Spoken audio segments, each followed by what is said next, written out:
Hello all of you, welcome back to my channel. मैं आज आप लोगों के लिए लेकर आ चुकी हूँ एक कलेक्टिव रीडिंग जिसका टॉपिक रहने वाला है what are the current feelings of a person. आपके जो पर्सन है, पार्टनर है, करंटली कैसा फील कर रहे हैं आपको लेकर हम ये जानेंगे। रीडिंग जनरल है, कलेक्टिव है।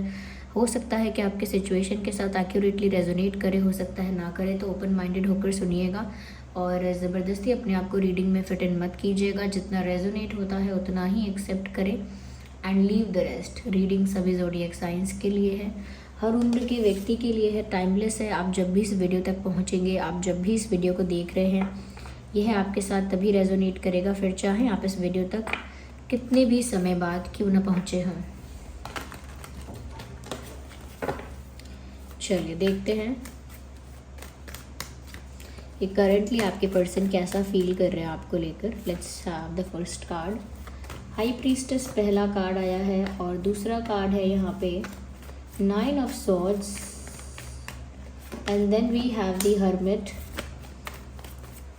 Current feelings of your person 6 of pentacles. हम आगे और क्लैरिफाई करेंगे। सबसे पहली चीज़ व्यूअर्स यहाँ पे मैं बोलना चाहूँगी कि ये रीडिंग आपके लव इंटरेस्ट के लिए ही एप्लीकेबल है।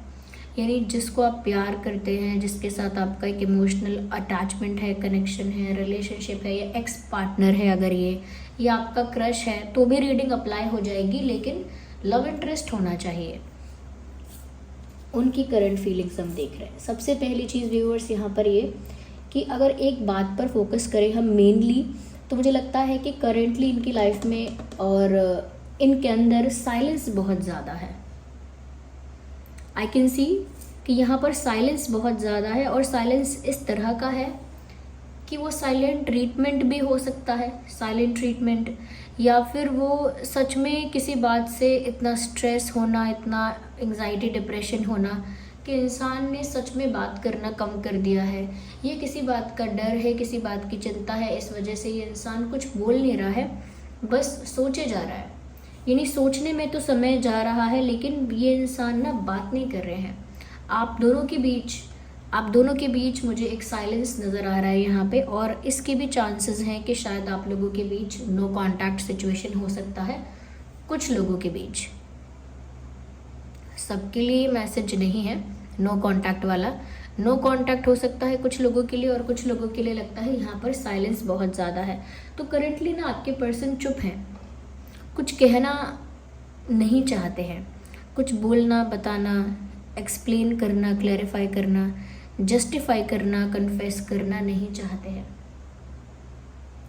पर इसका मतलब ये नहीं है कि इनके मन में कुछ नहीं है। They have a lot in their heart. इनके दिल में बहुत कुछ है, बहुत कुछ बताने का मन है इनको, लेकिन नहीं बताते हैं व्यूअर्स, क्योंकि ये जो इंसान है एक स्ट्रेस में भी है, एक टेंशन में भी है, वो भी हम अभी बताएंगे आगे, और एक गहरी सोच में है। मुझे ऐसा लगता है व्यूअर्स, कहीं ना कहीं ये इंसान आपको भी थोड़ा जज कर रहे हैं दूर से। ओके, ऐसा लगता है कि थोड़ा दूर है आपसे और वहीं से आपको जज कर रहे हैं। तो वो आपको भी जज कर रहे हैं थोड़ा, कि जैसे आप ना बिल्कुल आपके इमोशंस सूख चुके हैं, जैसे ड्राई, बिल्कुल ख़त्म, खाली, ऐसा उनको लग रहा है व्यूअर्स। उनको ऐसा फील हो रहा है। आई एम नॉट सेइंग कि ऐसा सच में होगा, पर उनको ऐसा लग रहा है व्यूअर्स कि आप इतने इमोशनलेस कब से हो गए, इतने पत्थर दिल, इतने ज़्यादा कह सकते हैं कि इतने ज़्यादा बैलेंस्ड और इतने न्यूट्रल और इतने ज़्यादा इमोशनली अनअवेलेबल कैसे आप हो गए। क्योंकि उनके दिमाग में आपकी जो छवि थी, उनकी नज़र में आप जो इंसान थे वो एक इमोशनल इंसान थे, या ऐसे इंसान थे जो उनके लिए बहुत इमोशनल थे, या इमोशनल रहे हैं आप इनके लिए काफ़ी ज़्यादा। लेकिन अब वो आपके अंदर एक शिफ्ट देख रहे हैं, और वो शिफ्ट देखकर खुद भी शॉक्ड हैं, या सरप्राइज्ड हैं, या कुछ भी कह लीजिए, शॉक्ड हैं वो थोड़ा ये चेंज देखकर, और वो शॉक की वजह से उनको पेन भी फील हो रहा है। धक्का लगता है किसी चीज़ का तो दुख होता है, वैसा ही दुख उनको हो रहा है, लेकिन अब वो दुख भी एक्सप्रेस नहीं कर पा रहे बिकॉज देयर इज साइलेंस। उनको ऐसा लग रहा है व्यूअर्स कि आप बिल्कुल इमोशनली अनअवेलेबल हो गए हैं, पत्थर दिल हो गए हैं, इमोशन लेस हो गए हैं, कहीं ना कहीं गुस्सा भी नहीं कर रहे हैं आप, शिकायत भी नहीं कर रहे हैं। सोचिए, कि ये बात इंसान को कितना अफेक्ट करती है। जब आप किसी को दुख पहुंचाते हो तो आप ये सोचते हो कि अभी सामने वाला इंसान मुझसे शिकायत करेगा, मुझसे झगड़ा करेगा, मुझसे कुछ बोलेगा, कुछ रिएक्शन देगा, लेकिन सामने वाला इंसान नॉर्मल अगर हो जाए आपके साथ कि ठीक है, हाँ कोई बात नहीं, it's all normal, it's all fine, अचानक से आपके साथ एकदम काम और नॉर्मल और पोलाइट हो जाए या बहुत न्यूट्रल हो जाए आपके साथ, तब आपको शॉक लगेगा। रियल शॉक तो वो है कि मतलब अब मैं इस इंसान के लिए इतना भी मैटर नहीं करता, अब मेरी अहमियत, मेरा महत्व इस इंसान की लाइफ में इतना भी नहीं है कि ये जो इंसान है वो मुझे अपना रिएक्शन भी अब दे, मुझसे झगड़ा करे, मुझसे शिकायत करे, मुझ पर गुस्सा करे, कुछ कहे मुझसे, लेकिन अब ये इंसान मुझे इस काबिल भी नहीं समझता कि मुझसे फाइट करे या आर्ग्यू करे। अब वो न्यूट्रल हो गया है, यानी कि मैं हूँ या नहीं हूँ मैटर नहीं करता, मेरा महत्व इतना नहीं है कि इस इंसान को गुस्सा आए या फिर ये इंसान शिकायत करे, इस इंसान को फ़र्क नहीं पड़ रहा। तो इस तरह से वो आपको इमोशनलेस देख रहे हैं और ऐसा फील कर रहे हैं कि आप ऐसे हो गए। ये एक चेंज है, ये एक शिफ्ट है जो वो आपके अंदर नोटिस कर रहे हैं और इसके बारे में खुश नहीं है। They can see that but they are not happy about it. उनको ऐसा भी लग रहा है व्यूअर्स कि कहीं ना कहीं आप स्पिरिचुअलिटी में ज़्यादा चले गए हो, इस वजह से ये हुआ है। इसका भी कारण हो सकता है, ज़रूरी नहीं है कि स्पिरिचुअलिटी एक कारण है, लेकिन spirituality one of the reason हो सकता है कि आपने अपने आप को कुछ ज़्यादा ही स्पिरिचुअल बना लिया है, कुछ ज़्यादा ही आध्यात्मिक आपने अपने आप को बना लिया है। क्योंकि व्यूअर्स आपके जीवन में दुख आ रहे थे, आपके जीवन में दुख, संघर्ष आ रहा था, आपको वो दिख रहा था आता हुआ, और वो आ भी गया तो आपने फेस भी किया उसे। तो फिर आपको एक ही रास्ता समझ में आया कि अगर मैं स्पिरिचुअल हो जाऊं, चीज़ों से डिटैच हो जाऊं, थोड़ा सा अपने आप को, अपने माइंड को काम रख के क्लियरली देखूं कि इन चीज़ों से मेरा अटैचमेंट किस हद तक होना चाहिए, ये चीज़ें मुझे किस हद तक अफेक्ट कर सकती हैं, इसका कंट्रोल मेरे हाथ में होना चाहिए, मेरे रिएक्शंस कैसे होने चाहिए, इसका कंट्रोल मेरे हाथ में होना चाहिए। तो बहुत कुछ आपने स्पिरिचुअली करके अपने आप को ठीक कर लिया, और आपके पर्सन को भी ऐसा लगता है कि आप ज़्यादा ही स्पिरिचुअलिटी में गए हो, ज़्यादा ही स्पिरिचुअल हो गए हो, उस वजह से आपके अंदर ट्रांसफॉर्मेशन भी आया है, आप खामोश हो गए हो, इमोशनलेस हो गए हो। जिसको वो इमोशनलेस कह रहे हैं, एक्चुअली में वो इमोशनली बैलेंस्ड होना होता है कि आप कोई भी मतलब एक्सेसिव या एक्सट्रीम या कुछ ज़्यादा एक्स्ट्रा इमोशन शो नहीं करते हैं, बैलेंस इमोशन शो करते हैं।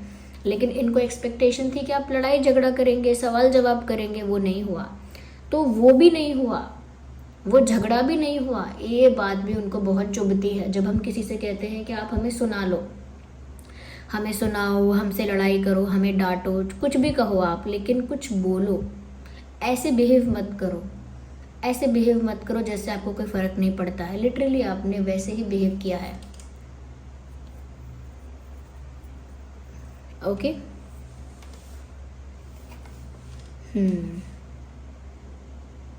यहाँ पर व्यूअर्स ऐसा लगता है कि इस वजह से इस इंसान को इतना दुख हुआ है कि इनकी रातों की नींद उड़ गई है। They can't even sleep properly. ये इंसान ना सुकून से, चैन से सो भी नहीं पा रहे हैं, ऐसा मैं देख पा रही हूँ। Because in this picture someone is sitting on the bed and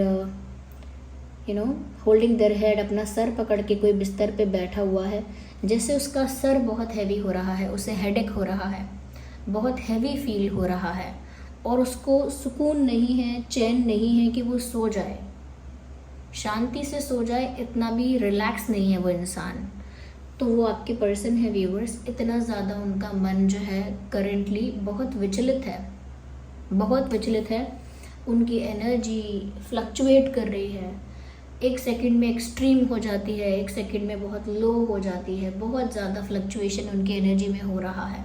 stable है ही नहीं उनका कोई इमोशन, स्टेबल है ही नहीं उनकी एनर्जी, बहुत फ्लक्चुएट कर रही है। उसकी वजह से उनकी रातों की नींद उड़ गई है। ये इंसान सो नहीं पा रहे हैं, दिन हो या रात, सुकून की नींद इनको नहीं मिल पा रही है, और इस वजह से ये बहुत ज़्यादा हेवी फील कर रहे हैं। इनको ऐसा लगता रहता है जैसे इनका सर भारी हो रहा है, सर में दर्द हो रहा है। They are not able to sleep. जब से आपने अपने इमोशंस को अपने काबू में कर लिया है ना, तब से इस इंसान के इमोशंस कुछ ज़्यादा ही बहने लगे हैं। जब से आपने अपने रिएक्शंस को कंट्रोल कर लिया है, तब से ये इंसान ज़्यादा हाइपर एक्टिव और रिएक्ट ज़्यादा करने लगे हैं। इनका रिएक्शन फिर ज़्यादा एक्सट्रीम और काफ़ी इंटेंस होने लगा है, ऐसा लगता है। यहाँ पर मुझे ऐसा लग रहा है व्यूअर्स कि ये इंसान ना खुद को आइसोलेट करके, अकेला करके इस बारे में बहुत ज़्यादा सोच रहे हैं, इस इंटेंशन के साथ कि ज़रूर इस बात का कोई सल्यूशन होगा, ज़रूर कोई रास्ता ऐसा होगा जिससे आप पहले जैसे हो जाओ। यानी इनके साथ ऐसा ट्रीटमेंट, ऐसा बिहेवियर ना करो, और जैसे लविंग और बहुत गिविंग और बहुत अटेंशन देने वाले या इमोशनली अवेलेबल आप जैसे रहे हो इनके लिए, वैसे ही आप हो जाओ। वैसा क्या करें? तो व्यूअर्स, उन्होंने अपने आप को सबसे पहली चीज़ आइसोलेट किया हुआ है। करंटली ज़्यादा लोगों से मिल नहीं रहे हैं। अगर काम है, कुछ ज़रूरत है, कुछ इम्पोर्टेंट है कुछ, तो ही वो लोगों से मिल रहे हैं, सिर्फ किसी रीज़न से, किसी काम से। अदरवाइज़ ऐसा लगता है कि ये जो इंसान है ये अपने आप को अकेला करके बैठे हैं। किसी से इंटरेक्ट नहीं करना, सोशलाइज नहीं करना, ज़्यादा किसी के साथ टाइम स्पेंड नहीं करना, अकेले आइसोलेट कर लिया है अपने आप को। और उस आइसोलेशन में भी ये बहुत दिमाग लगा रहे हैं, बहुत डीप थिंकिंग कर रहे हैं, बहुत दिमाग लगा रहे हैं। कोई सल्यूशन तो होगा, कोई रास्ता तो होगा। यस, इसीलिए बहुत डीप एनालिसिस, डीप थिंकिंग चल रहा है और कोई सल्यूशन निकालना चाहते हैं सब कुछ फिक्स करने के लिए। और फिक्स करने से मतलब मैंने आपको बता ही दिया कि सब कुछ पहले जैसा हो जाए। आप ट्रांसफॉर्म होने से पहले, शिफ्ट होने से पहले जैसे थे आप वैसे हो जाओ। तो इस बारे में उनका चिंतन है, उनकी खोज है, उनका विचार है, और उन्होंने खुद को जानबूझ के ही अकेला किया है। तो अकेलापन यहाँ पे है। मुझे ऐसा लग रहा है व्यूअर्स, वो चाहते हैं कि अब अगर सब कुछ फिक्स हो जाएगा, सब कुछ ठीक हो जाएगा, तो आप दोनों के बीच इक्वल एक्सचेंज मेंटेन करेंगे, ऐसा सोचते हैं। हो सकता है इस इंसान ने वो equal give and take maintain नहीं किया, और जब बिल्कुल बंद हो गया तब इस इंसान को कमी महसूस हुई है। मुझे ऐसा लगता है वो चाहते हैं कि काश आप दोनों वापस एक हो जाओ, और एक होने के साथ साथ फिर इक्वल एफर्ट्स लो। यानी दोनों एक दूसरे के लिए बराबर करो, जो करना है, एफर्ट लेने हैं, प्यार करना है, अट्रैक्शन है, दोनों तरफ से इक्वल करो। और वो भी सोच रहे हैं ऐसा कि अगर उनको अब मौका मिलता है, सब कुछ फिक्स हो जाता है, ठीक हो जाता है, तो अब वो बैलेंस मेंटेन करके चलेंगे। कभी भी ऐसा नहीं करेंगे जिसकी वजह से आपको हर्ट फील हो। ये बैलेंस चाहते हैं। मुझे ऐसा लगता है कि आपके साथ एक कमिटेड रिलेशनशिप भी चाहते हैं।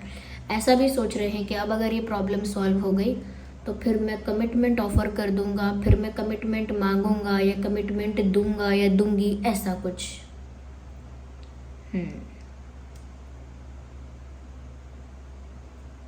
Let's see more into the cards, और देखते हैं कि और क्या आता है। अगर हम ज़ोडिएक साइंस की भी बात करें अभी के लिए, क्योंकि आगे हम और क्लैरिफाई कर रहे हैं तो और ज़ोडिएक साइंस भी आएंगे, लेकिन पहले लगता है मुझे जेमिनाई, लिब्रा, एक्वेरियस, टॉरस, वर्गो, कैप्रिकॉर्न। टॉरस, वर्गो, कैप्रिकॉर्न।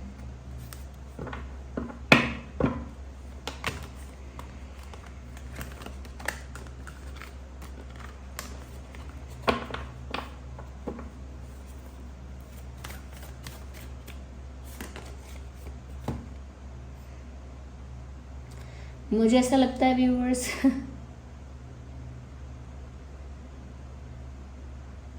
ये इंसान मेच्योरली अब कुछ डिसीजन ज़रूर लेंगे, या कोई मेच्योर इंसान इनको गाइड करेगा, या फिर ये खुद बहुत मेच्योरिटी के साथ सोचेंगे, बहुत सेंसिबिलिटी और बहुत समझदारी के साथ सोचकर कोई डिसीजन लेंगे। लेकिन मुझे मेच्योरिटी नज़र आ रही है।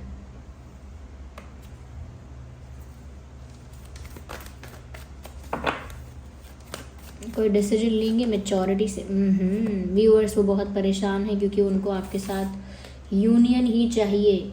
उन्हें आपके साथ एक कमिटेड रिश्ता चाहिए, एक ऑफिशियल रिश्ता चाहिए, शादी चाहिए, आपके साथ एक होना चाहते हैं।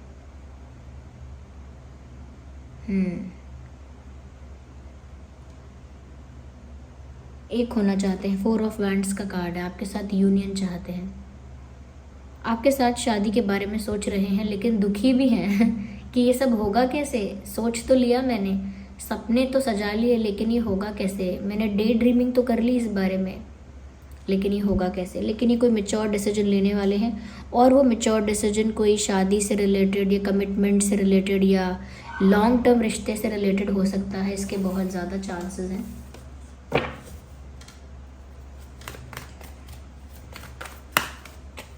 और देखते हैं। ओके तो 2 कार्ड हमें चाहिए थे और 2 अपने आप 1 बाय 1 आए हैं। मुझे लगता है कि ये कोई बड़ा डिसीजन लेने वाले हैं और कोई बड़ा ऑफ़र आपको करने वाले हैं, और वो ऑफ़र कहीं ना कहीं ऐसा लगता है जैसे एक अग्रीमेंट है शादी में, कुछ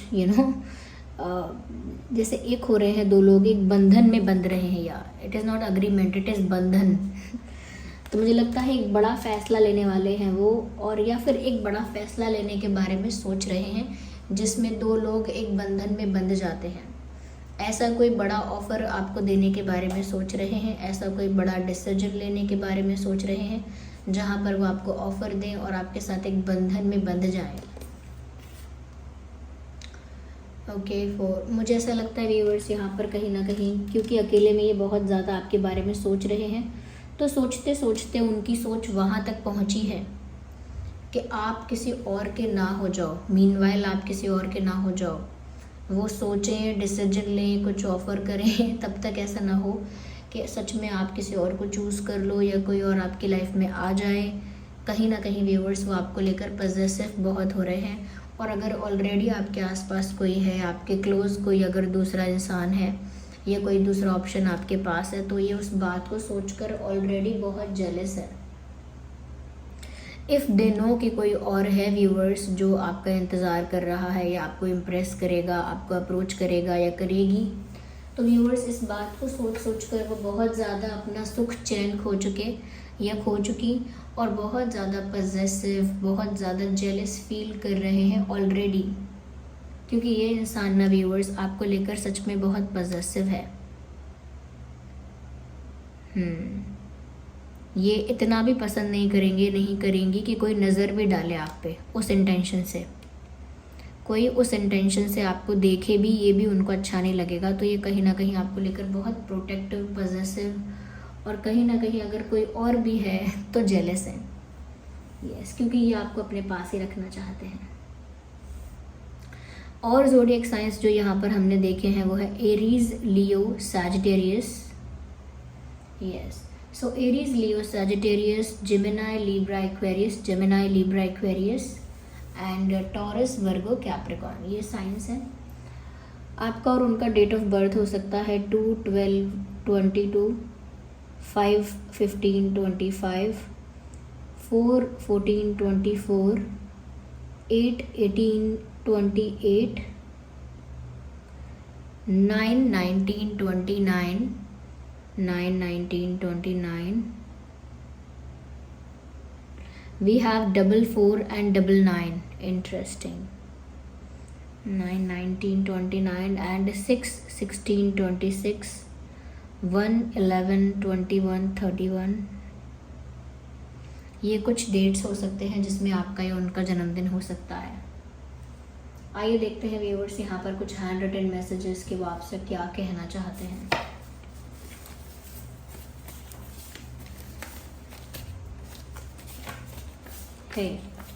आई am starting to understand our connection. मैं हम दोनों के रिश्ते को, हमारे कनेक्शन को समझने लगा हूँ या समझने लगी हूँ। Okay, that's what they are saying, कि वो आप दोनों के रिश्ते को आप समझने लगे हैं गहराई से, क्योंकि वो गहराई से सोच रहे हैं, इस बारे में चिंतन कर रहे हैं। कीप योर हार्ट ओपन, अपना दिल का दरवाज़ा खुला रखिएगा। आप अपने दिल के दरवाजे इनके लिए बंद मत कर दीजिएगा। अपने दिल का दरवाज़ा इनके लिए बंद मत कर देना, ऐसा कह रहे हैं। अपने दिल का दरवाज़ा इनके लिए खुला रखना।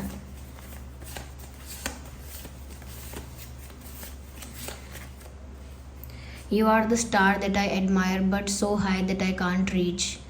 कह रहे हैं कि आप एक ऐसे स्टार हो जिसको मैं दूर से बहुत एडमायर करता हूँ, बहुत पसंद करता हूँ, देखता हूँ, स्टॉक करता हूँ, लेकिन ऐसा लगता है जैसे आप मुझसे इतने दूर हो गए हो कि मैं आप तक पहुँच नहीं सकता। मुझे ऐसा लगता है कि आप मेरी रीच से बाहर हो गए हो।